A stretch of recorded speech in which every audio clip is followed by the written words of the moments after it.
একদিন রোদেলা সকালে বিড়াল মার্কিন একটি বেঞ্চে আরাম করে বসেছিল। সে ছিল খুব অহংকারী আর সে নিজেকে সবার বড় ভাবতো। ঠিক তখনই কুকুর বিন্টু খেলতে খেলতে তার সামনে চলে আসে।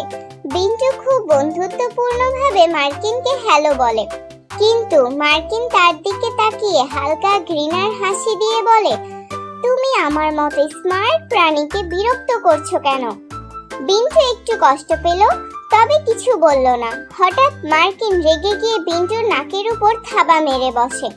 বিন্টু চুপ করে থাকার পাত্র নয়, সঙ্গে সঙ্গে গর্জন করে ঝাঁপিয়ে পড়ে মার্কিনের দিকে।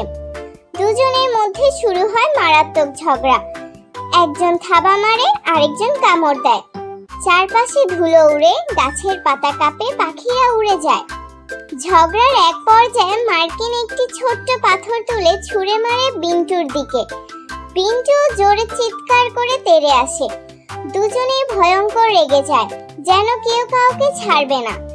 ঠিক তখনই পার্কের এক বুড়ো কাকা এসে চেঁচিয়ে বলে, থামো, বন্ধুত্ব ছাড়া কিছুই টেকে না। যদি ঝগড়া করো তাহলে শেষ পর্যন্ত একা একাই থাকতে হবে। মার্কিন ও বিন্টু একে অপরের দিকে তাকায়। ধীরে ধীরে তাদের রাগ কমে আসে। বিন্টু বলে, আমরা চাইলে বন্ধু হতে পারি, তাই না? মার্কিন কিছুক্ষণ চুপ থেকে মাথা নাড়ে, ঠিক বলেছ।